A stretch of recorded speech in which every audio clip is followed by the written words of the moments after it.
A warm welcome to everyone. Today's topic is cancer diseases. Recently, over the past year, I have observed a very drastic and noticeable increase in the incidence of various types of cancer, which is something that has become increasingly concerning to me as I continue to monitor these developments.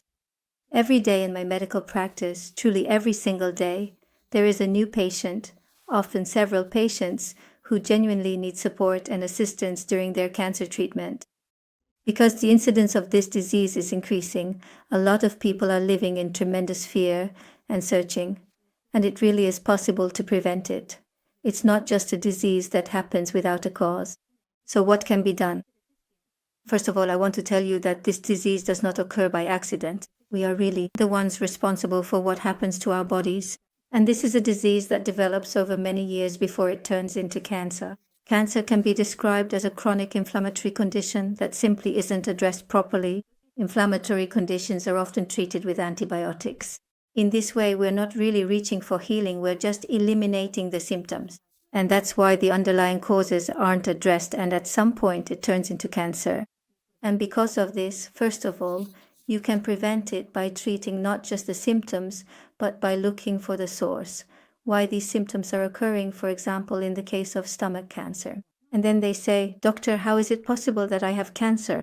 After all, I went for checkups regularly. And every so often I had a gastroscopy. And whenever I had problems, I took those PPIs or other inhibitors to get rid of the symptoms. So why is it that today I have a cancerous disease, specifically stomach cancer? And I say this. Of course, you took medication, you suppressed the symptoms, but those symptoms were telling you, first of all, about your diet. It was bad, and surely you experienced reflux after certain foods. That's what it means. That's exactly what I saw. You should have changed your diet in the first place so that the disease wouldn't come back. Secondly, these stomach diseases are very strongly connected to stress. And also often when I talk to patients, they mention that this reflux, these symptoms appear during times of stress. Were the causes addressed as well? And I often hear, "No, I didn't see that. No one told me about it.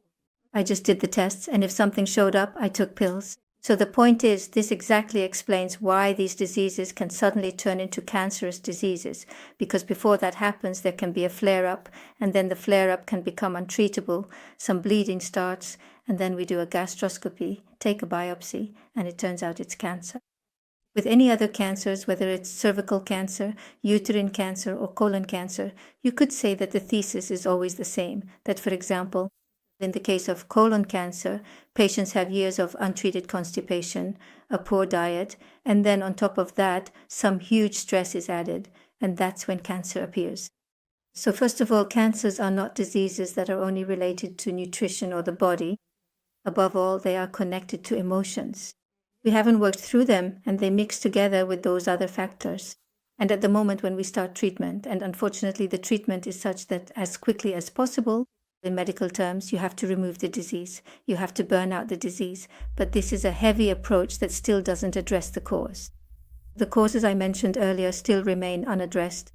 A person undergoing cancer treatment is heavily burdened by these therapies and therefore needs additional support all the more in order to simultaneously start making dietary changes and addressing those emotions.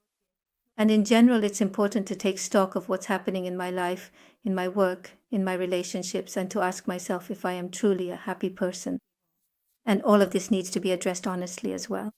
And when we truly approach and support the healing process holistically, then there is a chance that the disease will not recur after treatment. But if we don't address the root cause, unfortunately, sooner or later relapses will occur.